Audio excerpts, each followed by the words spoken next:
The following is a presentation of the Matt Talk Podcast Network. You've always got time for Short Time. Hey, it's Warren Lopez. David Taylor. Brent Metcalf. Johnny Hendricks. Tony Ramos. Bubba J. Mike Golick. Matthew Modine. The one and only Chael Sonnen, and you are listening to the one and only Short Time Wrestling Podcast by the often imitated and never duplicated Jason Bryant. Now up on the Short Time Wrestling Podcast, we are talking documentary films, something that's really become a real popular thing with the advent of Netflix and video on demand. And today we've got a wrestling film. It's called Stand Up. On the horn with us today, Abdullah Abu-Mahfouz. He is the founder of this stand-up documentary. And first of all, welcome to the program. I'm excited to talk about your new movie. Thank you. It's great to be on the show. Well, let's talk a little bit about the genesis of the idea. The film follows some athletes from Central Dauphin East High School, which is just, it's in Harrisburg, Pennsylvania, and it's not to be confused with that bigger, more nationally known Central Dauphin High School, and they're both in the Harrisburg, Pennsylvania area, about 8 miles apart. So you've got a couple athletes from a school that's, its wrestling tradition is kind of lacking and kind of often overshadowed by the bigger Central Dauphin. What made you want to do this film, and what about the story you find would be intriguing for wrestling fans to watch? Yeah, so like you said, you know, the tradition there is kind of the wrestling program is lacking in a way. And I used to wrestle for Central Dauphin East. I graduated from there in 2012, and when I was there, it kind of, you know, I saw what was special about that school. I wrestled there because it kind of gave me the inclusiveness that I never really had. I was born, you know, a Muslim American, and I grew up around 9/11. And so that team really meant family to me, in excess to my, you know, normal family. But so it was kind of like that family aspect that I saw, and also the program, even though it's very underdog, it's known for its heart, I guess. It's you know, the practices are as intense as a school like Central Dauphin or other nationally known schools. It's just lacking the experience, that school. So I was one of those guys lacking the experience going through the program. And I was, you know, like the majority of wrestlers going through that program, we all were looking forward to at least getting to the state tournament. When I was a senior, I was looking to get there as well.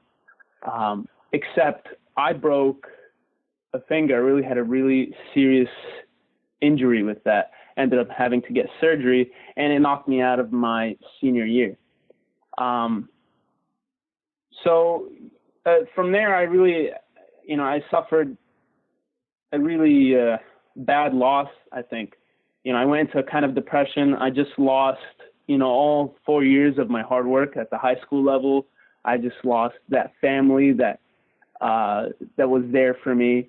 And, you know, I graduated and I went to film school, and I didn't realize what wrestling had done for me, especially that program, what it had done for me, until persevering through the intense film program at my film school, which is Full Sail University. What they do is they combine a 4-year bachelor degree into 2 years. So you have class like every day, you don't sleep. I saw myself thriving there from wrestling and from the experience I had where, you know, where others were struggling. So I always knew I wanted to do a film about that. I wanted to capture that. I wanted to let people know all about that. But I never expected it to be a feature film. So what happened is I started filming, and I couldn't stop. Basically, I was working with some of the same guys who were on my team, because by the time I started shooting, the freshmen who I was team captain of were seniors at that time.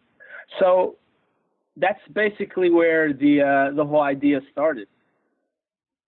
Yeah, when we look at wrestling documentaries, some of the ones that have followed teams around, I know there was one out of Ohio called Pinned, and it kind of followed a little bit of a similar type of thing. You've got the national power with St. Ed's. They follow with the St. Edward program, and an athlete from a lesser known school at Lakewood, which is basically across the street. I guess you've got a kind of similarity there. But when you go into a room and you're trying to find a story to follow, and the quality that you're seeing isn't what you're seeing, it's not going to appeal to like, oh, wow, I want to see a documentary about Cale Sanderson. Well, you're not going to get that here. You're going to get grittiness. You're going to get a story about kids trying to do something that very few from that school do.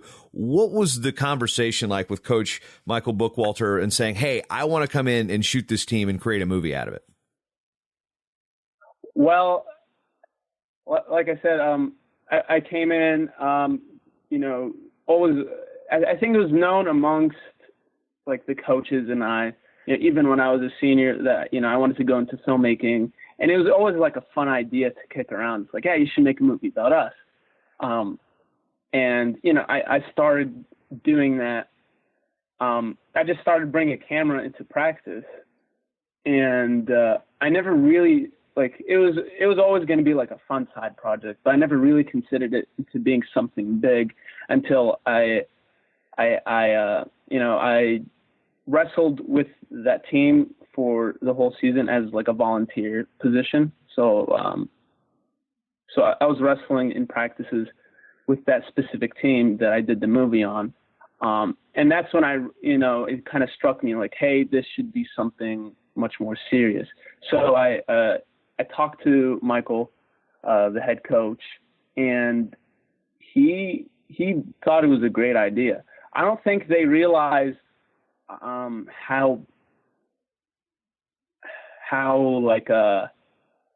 involved it was going to be at the start. It was always a casual conversation. There was nothing really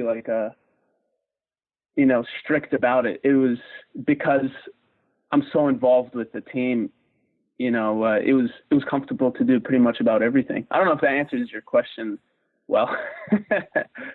Well, I'm just curious because you probably get the question a lot. It's like, well, why are you doing a film about these guys? They're, the outsiders that say that may not know that you went to CD East to be like, why are you doing a film about them? They're not any good. Right, and then you've got, why don't you do a film on these guys? Why don't you go over to District 11 or other school, Cumberland Valley, and there's plenty in District 3 that's really good wrestling. But how do you answer that question? Be like, this is why I'm doing it.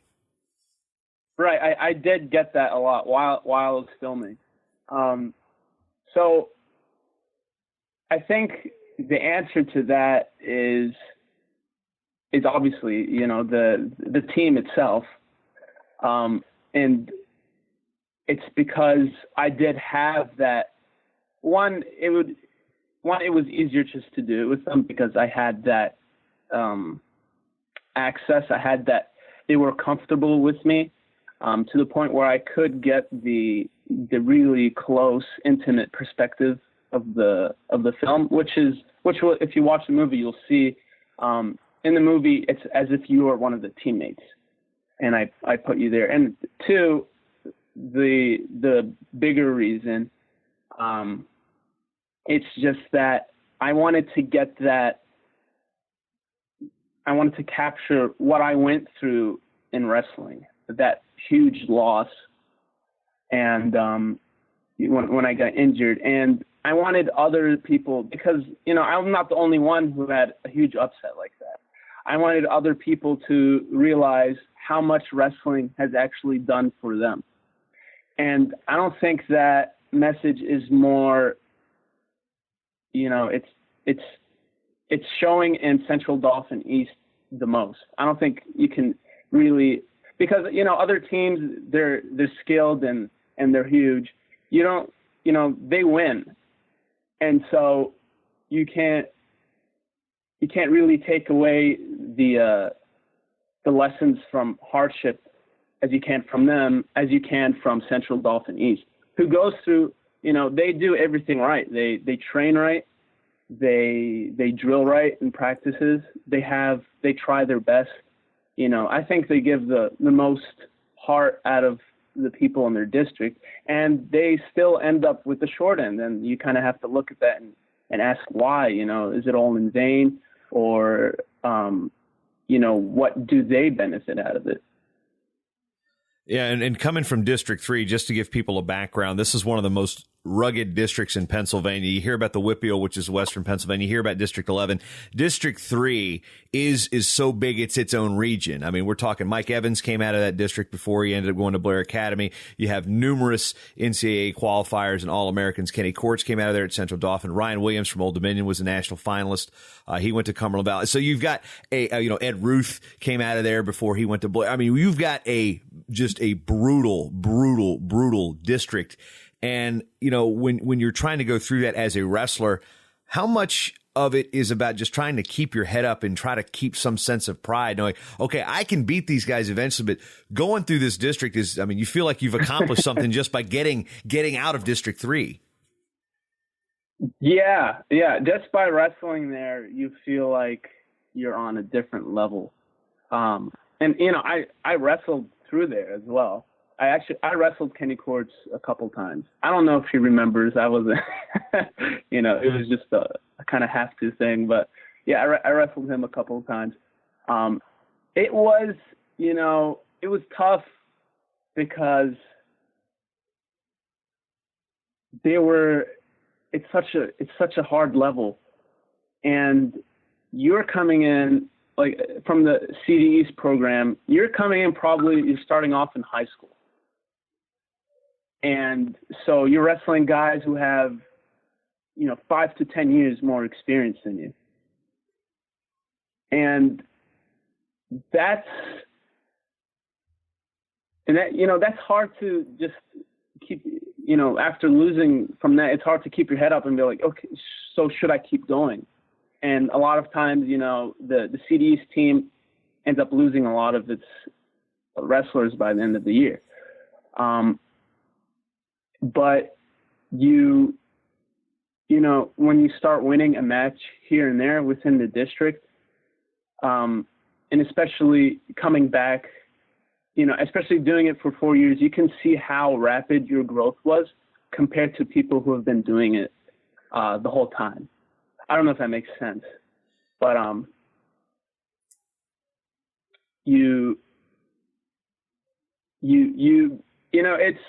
it's kind of like that quote, if you want to get better, then train with people who are better than you.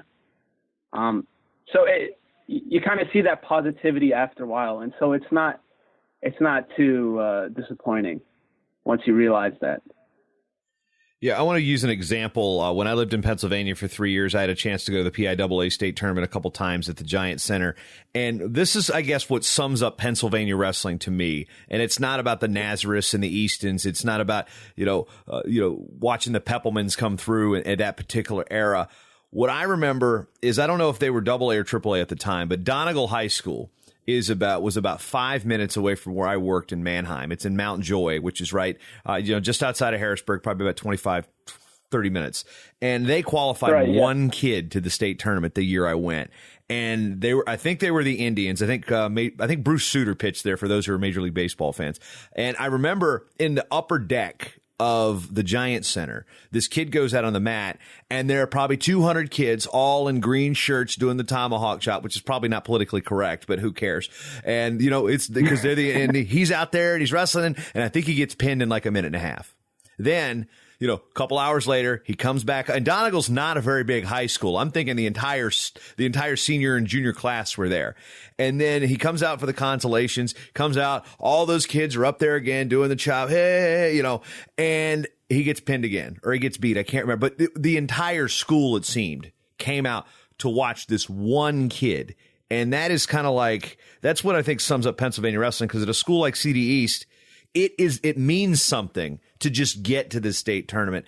And how do you feel stand up really kind of encapsulates that entire feeling, not just going through, but actually, the PIAA state tournament is, you can't be a state champion without getting there first. I mean, how do you feel your film really gets that type of energy? Well, the whole point, like the whole goal of the film for the characters, for the people in the film, is to just make it to the state tournament. And so the majority of the film is tackling the sectional and district tournament and just showing how tough that itself is. And so the ending is, do they make it to the state tournament or not? Does anyone make it to the state tournament or not? And so I think in that way, it captures just that challenge of the PIAA state tournament. And like you said, I do know other teams other than CDs who have one guy who make it there, and it's such a huge deal. When I wrestled for East, Trey Miller Scott, he's a year older than me. When he made it, he was the last one from the Central Dauphin East program to make it, actually. And I think that's 6 years ago. But we still wear his name on our T-shirts, on our team T-shirts, because it's such a huge deal to get a kid in, and it's not and also because it's not an individual effort. It was a whole team effort. I remember for the 3 years I was with him, the whole team, we saw his opportunity to make it, and we all trained him for those 3 years. And it wasn't just the wrestlers; it was, the parents from the boosters and everything. We all really hustled to bring him the best opportunities we could. And when all that hard work comes together and you finally see a kid make it, it's really worth it. There's nothing better than seeing a kid meet his goals. And that's what the film kind of captures. It goes through similar, I don't want to say characters because they're real people. It goes through similar wrestlers like that. Savon is probably the main wrestler in the movie, and he is kind of in a similar position where he has the opportunity to make it, and the whole team kind of goes all out just to try to just get him there. Before we get too deep into the weeds on certain things with the film, let's just stop and say, where can people get the opportunity to watch this? I mean, there's a couple different things that are out on the website, but just give us kind of the once over on how we can get it, and then we'll keep talking about the film and the process behind it. But before we get too deep, where can they listen to it? Where can they watch it? Where can they find it? So right now we have this thing going on. It's called Early Access, and we're basically it's basically funding for our theatrical release. And you can watch it right there. There's an incentive. It's called Watch Now. It's at, the link is www.seedandspark.com/fund/stand-up. And when you watch the film there, again, you're supporting our theatrical screenings. And what our theatrical screenings are is that we go to theaters, and wrestling teams can use those events as fundraisers for their own programs. And so that's where all our proceeds will be going. And then we're looking to have that in December. And to request a theatrical screening, you have to go to our website, which is realnationmedia.com/stand-up. And that's Real Nation Media as in REEL, like a film reel. And from there, you'll be able to request a screening in your hometown. And after the new year, you'll then be able to buy the DVD and video on demand from that website as well. As we move into the filmmaking part of it, one thing that kind of struck me is your experience at Full Sail. And, I think a lot of us maybe have seen the commercials on television about Full Sail, not really knowing a whole lot about it. I go down to the Pan Am Olympic qualifier 2012, and we had volunteer students working our cameras from Full Sail. I'm like, oh, that's cool. And then I realize I make the connection. That's where the WWE films its NXT, most of the stuff. So how much of the experiences with you at Full Sail kind of crossed over into that professional wrestling world, maybe got the juices going. It's like, wait a minute, I need to get to the other wrestling. I need to get back to this wrestling. Well, I only went to one of their events one time, and I also worked there, and it did strike me, this isn't, sitting there and watching it, like, this isn't real. And I kind of had that yearning to go back to, this wrestling. And again, it was always stand-up was always an idea floating around in my head, and I think attending those WWE events, gave it the extra push to make it happen. I can create something of my own that I can utilize what I've learned from this school. And not only was the stand-up movie trying to, a personal journey for me, but it was also a challenge for me, saying, hey, what can I do after going through the school and after seeing programs like the WWE? Now, Real Nation Media, is this something that just created out of this particular project, or is this something larger? I mean, how does Real Nation Media work in with the stand-up documentary? And is this something that you're going to go forward with beyond the stand-up documentary? So Real Nation Media actually started after filming stand-up. Stand-up was really something I started on my own. But then I had a friend from Full Sail who had this idea of a media company that its purpose is to kind of give back to the community. And I think that's part of my personal mission. And so I kind of incorporated stand-up with the company. And it's definitely something I want to keep on doing. The whole point, the whole release strategy for stand-up is how much can we give back to the wrestling community, or how much can we, inspire and impact people's lives. And that's really a special thing about Real Nation Media. Is just we don't just make content or films or music or whatnot. We create movements out of the content. And so it's definitely something I want to continue. And actually, we might be doing another wrestling thing coming up in the future. It might be concerned with Olympics. So I won't say too much about that, but exciting stuff coming up. Definitely want to stick with this kind of structure of making films. The adage is typically when editing, and with my shows here, the concept is, or the common theory is, okay, you've got 1 minute of audio. That's going to involve 4 minutes of editing. And in video, they say 1 minute of video usually leads to about 8 minutes of editing. How much raw video did you shoot for this? And how much time did you spend in the editing process to really go, man, this takes forever?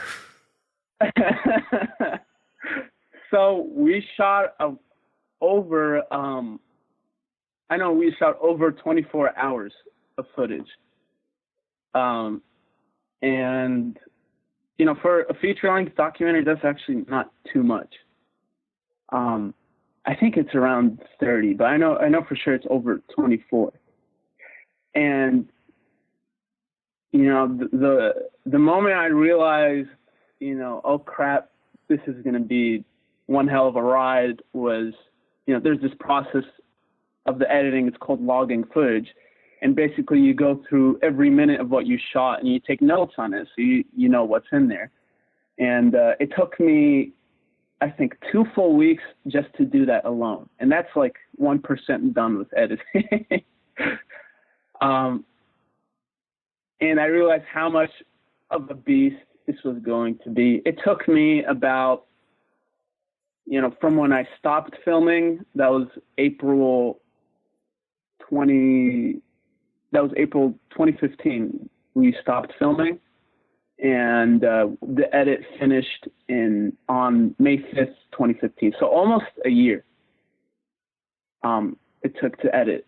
And then it's almost been a year since then to get it out to audiences. So it's such a beast. And honestly, if it wasn't for this movie, you know, the theme is stand up. You know, when you're down, you just keep on going. If it wasn't for this theme, this message, I think I would have thrown in the towel a while ago. But the movie kept me going, and seeing what the profound effect it had on people, it's definitely worth it, man. It's truly a long journey. Yeah, it seems like you're tying the journey through building the movie as a comparative to going through wrestling. And there's something that Mark Palmer had written a story on Internet about this, and it touched on your Muslim American heritage and being in second grade when 9/11 hits. And there's been some controversy on in the Twitter world about what wrestling is and wrestling in America. Do you feel as a Muslim American that wrestling is an inclusive sport, and that no matter what race, color, creed, orientation, you know, if you're missing limbs, that it actually provided you an opportunity to be accepted and give you an opportunity to compete? I mean, we're going to have that semblance. You know, we've got the less than savory part of the population that does compete in our sport. But what did the sport do for you in terms of acceptance and inclusion? So, you know, being a kid a Muslim American growing up in around 9/11, it was, especially in some rural places in PA, it kind of, I don't like complaining about it, but it kind of limited my friendship with a lot of people. And so I wanted to get into wrestling as a way to kind of stand up to, you know, everything, the kind of the rhetoric that was going on. And also just to find, you know, every child yearns for friendship. And I think that's what I also wanted, you know. I remember seeing a wrestling match and just seeing how the guys acted before getting on the mat, and kind of that brotherhood. And I think wrestling, more than any other sport, that it's such an intimate brotherhood, and I really wanted that. So that's how I got into the sport. And you know, the discrimination didn't go away once I got into it. It still stuck. But one thing about wrestling that I think it has above any other sport is that it doesn't matter who you are, you know, what color skin you are, or even how much skill or stamina or speed. I mean, those things matter, but the overriding factor above everything else is heart in wrestling. It's how much heart you can give. And I've seen, and I know you've seen, there are kids who've beaten guys who are way more skilled than them just because they outwork their opponent. And I definitely believe wrestling can be for everyone because of that fact. Because once you're wrestling, you know, once you're face to face with your opponent, everything else kind of, all the other factors kind of fade away. It's all about that heart, that humanity at the end. What was the most fulfilling part of this project when you bring all that together? You bring your upbringing into the sport. You bring in, you know, that search for friendship, that search for acceptance, and then that ability to compete, and then you tie it together with the journey to the PIAA state tournament and documenting it. I mean, all this has got to come together and mean something special for you. It really is something special for me. You know, I started off thinking it wouldn't be as personal as I thought, but the more I got into it, the more personal it became. And the more I found out about myself. And I think the moment it all kind of hit home, and I think there's still going to be, you know, more moments where it does. But we had, last winter, we had a Christmas screening for the Central Dauphin East high team. And basically showed the film to the current team, and also alumni came over, things like that. And that was the first time I got to see any reactions to the movie in person. And just seeing, you know, the reactions to the movie, and you know, the laughter, the crying even, and you know, how much the wrestling journey meant to a lot of people, and also how people became inspired after they watched the film. That's when I truly realized, you know, like how full circle everything has become. That's when I realized, you know,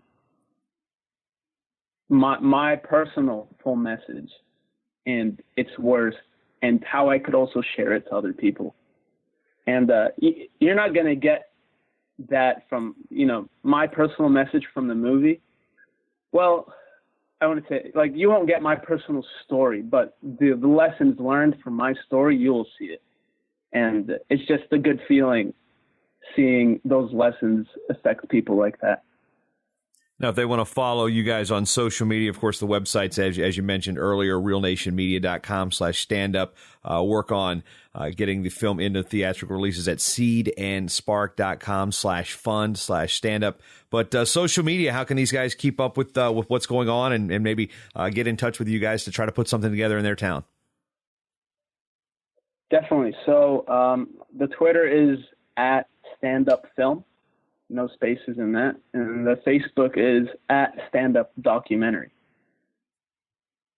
All right, now we're going to have a little fun here. So the concept of the show is, you know, we talked to wrestlers, Olympians, and all sorts of different people in the sport of wrestling. But I've got a segment here. I'm going to ask you 10 questions about wrestling. I don't want you to think about it. I just want the first thing that comes to your mind. I still haven't come up with a name for this segment. I don't know if it's sudden victory. Okay. I don't know if it's short time. Are you ready for the challenge? I'm ready for the overtime. All right. Yeah, whatever it's called. Okay. 3, 2, 1, 0. Question number 1. What's the best match you've ever watched? Oh, man. It slipped in my tongue. Koyat versus... I think it was his senior year of state finals. Question 2. You win the Olympic gold. What are you having for dinner? Oh, man. I think the first thing I do would be sleep and then wake up and eat. Let me see. Probably. It's around Thanksgiving time. I'm feeling turkey. That'll lead you to sleep. Question 3. Who's the best wrestler people don't talk about? I don't think people talk about Brock Lesnar a lot. All right. Question 4. What's your all-time favorite flavor of Gatorade? You know, this is going to sound weird, but they have this really new cucumber flavor that I'm really digging. Oh, yeah, that's going to sound really weird. I don't know if you tried that one. Can't that one's say pretty good. that. I like that one. Question 5. Excluding your own, what's the best wrestling movie? I'd have to say... Well, I'm going to split them in 2 categories. For documentary, takedowns and falls. And that's ironically about CD, the rival school. Yeah, I'm in that for about a half a second in the background. Oh, really? I didn't even get I'm walking back in the background. You could see me at the PIAA state tournament. Like, hey, there I am. Oh, okay. Yeah, that's a great movie. And I think fictionally, it's more of a drama than a wrestling film, but Foxcatcher, I think that whole fiasco was really well captured in that film. Question 6. Who's your favorite international wrestler? I'm a fan of Jordan Burroughs. That's going to sound cliche, but yeah. A lot of people are a fan of Jordan Burroughs. Question 7. Yeah. You win the Powerball. What's the first college wrestling program you're going to start? You know, my whole family's Penn State. But they've already got enough money, man. Yeah, they already have one. You know, college, I would start one at Full Sail. I don't think there's a wrestler type. I'd start one there. That'd be interesting. All right, favorite restaurant on the planet? Man, there's this place in in Lewisburg, PA. It's a breakfast place. It's called Amami. It's Italian breakfast. I think that would be my favorite. Quite possibly the most important question on this show. Favorite spot, Sheetz, Wawa, or Turkey Hill? You know, this is a huge battle for me. Because growing up, you know, before Sheetz and Wawa, it was Turkey Hill. And when I moved to Florida, the only thing there was Wawa. And coming back to PA, there's Sheetz. And I love all three of them. So I think Sheetz, and I think I know what I'm talking about because, you know, I have so much experience with all three of them. Sheetz, definitely. All right, last question. It's another food-based question. What is the absolute best spot for a wrestler to eat in Harrisburg, Pennsylvania? In Harrisburg, PA. And it better not be Eaton Park, because we're going to have words if you say Eaton Park. No. After every tournament, me and my teammates would always go to the Hibachi. There's two of them. They're owned by the same people. The Hibachi Buffet and Grill. And we have some amazing stories. Some amazing stories from there. It wasn't really about the food. It was about how much of a mess you could make / the food. Yeah, let's think about that. Wrestler's buffet. Yeah, that could be ugly. All right, we've been talking with Abdullah Abu-Mahfouz. He is the director and basically every man behind the movie Stand Up, a wrestling documentary. Again, find out more about how you can fund it. It's theatrical release at seedandspark.com/fund/standup. Also, realnationmedia.com/standup, and figure out how all the ways you can check out this movie, see it now, help it get a theatrical release, and also use it as a fundraiser for your program. So, Abdullah, any final thoughts, any final words as we wrap up the program? So audience can get a coupon to watch stand-up when they email capital RNM at realnationmedia.com with the subject line coupon, and the message would be the name of your radio show, which is Matt Talk. You know, the whole point of my mission is to grab a hold of wrestlers and tell them don't stay down. So I like to finish off on that. And that'll put the cherry on top of episode 294 of the Short Time Wrestling Podcast. I would like to thank Abdullah Abu-Mahfouz for his time in talking about this film Stand Up. I can't wait to see it. Looking forward to seeing it. You should be looking forward to seeing it. Few things on the brain as we head into the holiday season. And I put this message out last year, and wrestling fan Andy Voigt sent me a Facebook note. And this is something that I'm not being compensated for this. This is something that, when I get a good message that comes through, I think I'm just going to certainly engage the fan base in something that's wrestling based and something we can do to help the cancer fight. And Takedown Cancer has entered year 4, and it's growing larger every year, having raised over $107,000 since its inception. Takedown Cancer, it's entering its 4th season. The charity pays no salaries. It's a grassroots organization, and it's basically where all the proceeds will go towards cancer research and patient aid via the Randy Shaver Cancer Research and Community Fund. And Randy Shaver, for those who are unfamiliar with what I'm talking about, he's a broadcaster up here in Minnesota and has done a lot of work with his charity work. He's kind of like one of the mainstays of local news here in Minnesota and the Twin Cities region. Even though takedown cancer dollars are provided for various types of cancers, one of the most recent breakthroughs has been for looking into that monumental cure for pancreatic cancer. Takedown Cancer is looking for additional volunteers to help out with the 2016-17 season, whether involved at the youth, middle school, high school, or college levels. There are opportunities for you to host your own Takedown Cancer event and making a difference with that. So please join us as we can take down cancer. Visit takedowncancer.org to get started. No one fights alone. So thanks to Andy Voigt for, again, relaying that message to me so I can relay that message to you here on the Short Time Wrestling Podcast. Other shout-outs in order for Matt Waters, our latest Patreon contributor, our patron of the show, because it's you people. Yes, people like Matt Waters. And he's got something coming down the pipe, folks. Keep an eye on this. If you're a fan of women's wrestling, especially, he's let me in on a little secret. And I think you fans of women's wrestling are really going to like what Matt's going to put together. But apparently he likes what we put together here, the Matt Talk Podcast Network. So, Matt, thank you for your contribution. You can join the team just like Matt did at matttalkonline.com/join the team. That will crowdfund and self-fund this show that we weigh. I think they use the term keep the lights on. Okay, I'm not having a problem keeping the lights on. It's just making sure we've got the time and the funding basically to continue doing this and the other programs here on the Matt Talk Podcast Network. It's 11:30 in the morning on Monday, November 28th, as I record this intro, or actually in this case, it's an outro. I just 2 hours ago got off a plane from Madison Square Garden. Well, the plane wasn't chartered from Madison Square Garden. Anyway, I woke up at 3:45 was my wake up call. Shower, in the cab to LaGuardia, 6 a.m. flight. I slept the whole way. LaGuardia to MSP. Boom, done.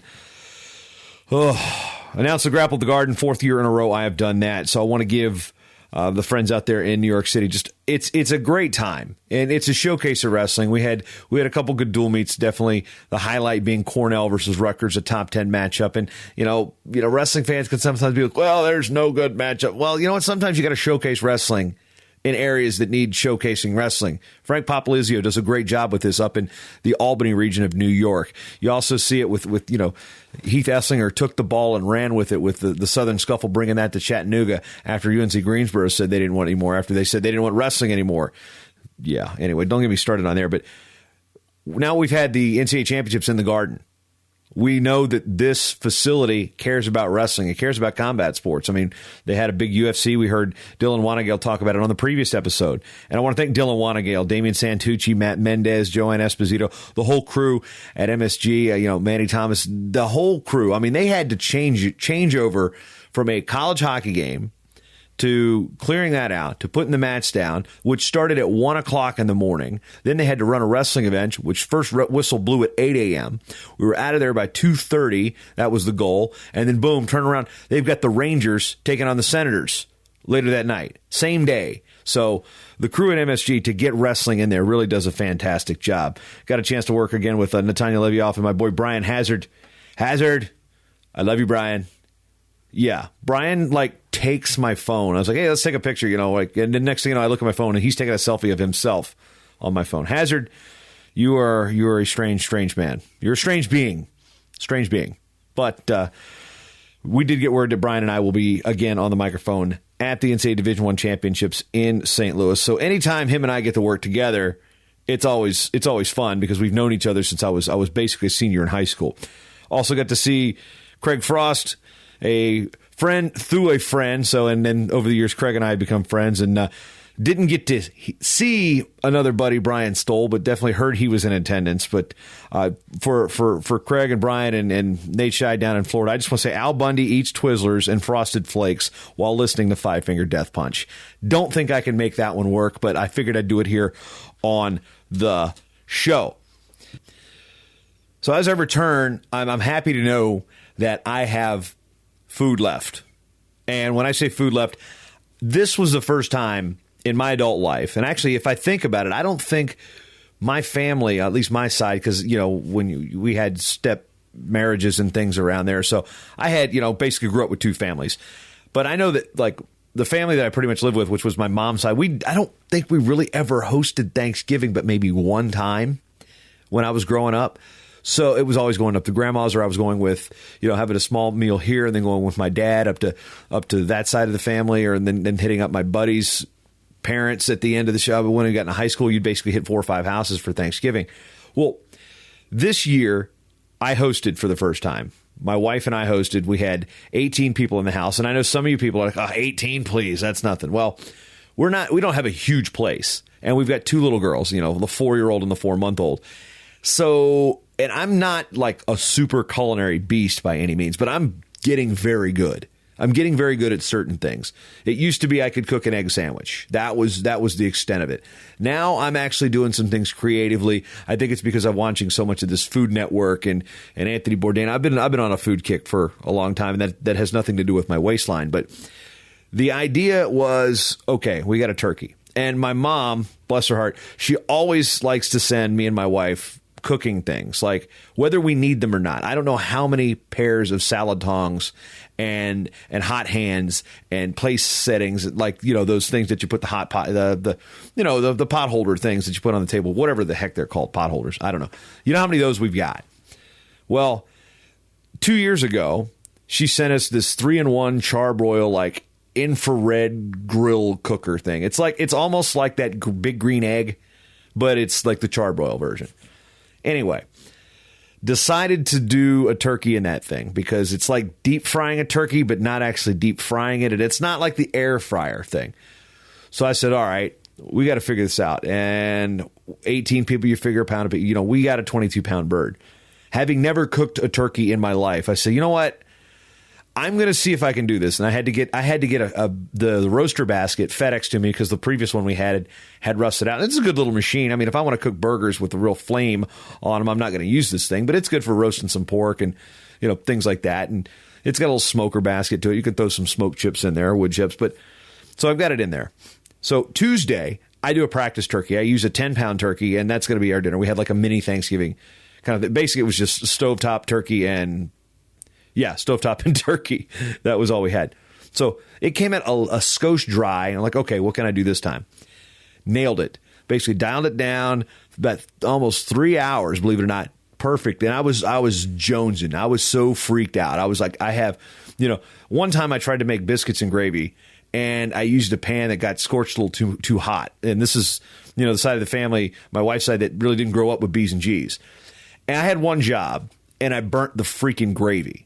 Okay, you know how distraught this made me? I'm trying to get my family to like grits and to like B's and G's. Now, not all the time, but that's, it's a treat when you get it, If you've never had good cheese grits, you're just totally missing out. Back to this turkey. So it goes in, and I pull a little oil on it out, give it a nice crisp, and I'm sitting there, I'm checking it. I've got the meat thermometer in there, and I'm worried. Because if I don't nail this, we're not eating turkey.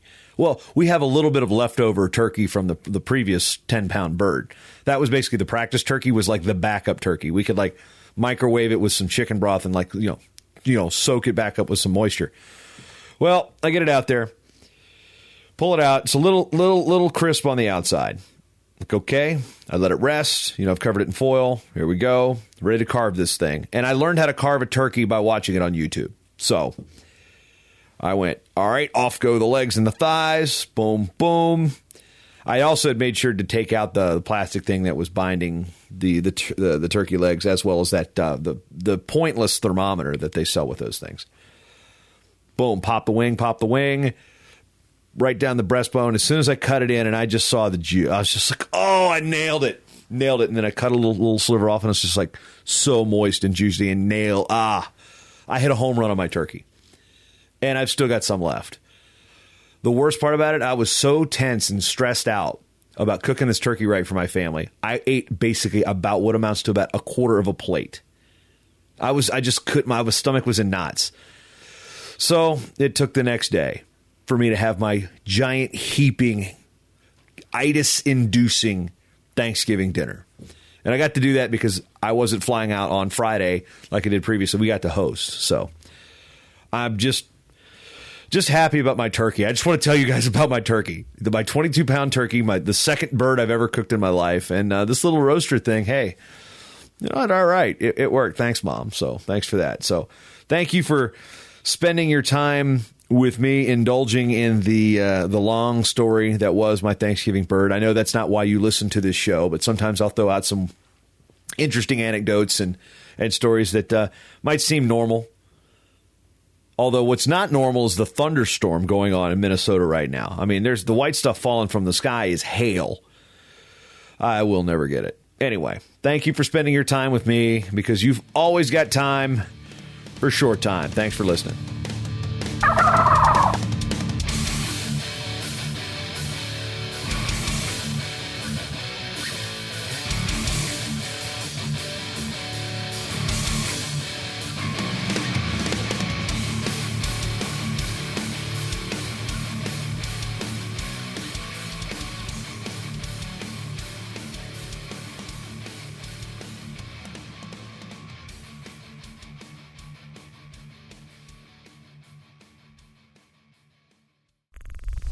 This show is part of the Matt Talk Podcast Network. For more wrestling podcasts, head over to MattTalkOnline.com.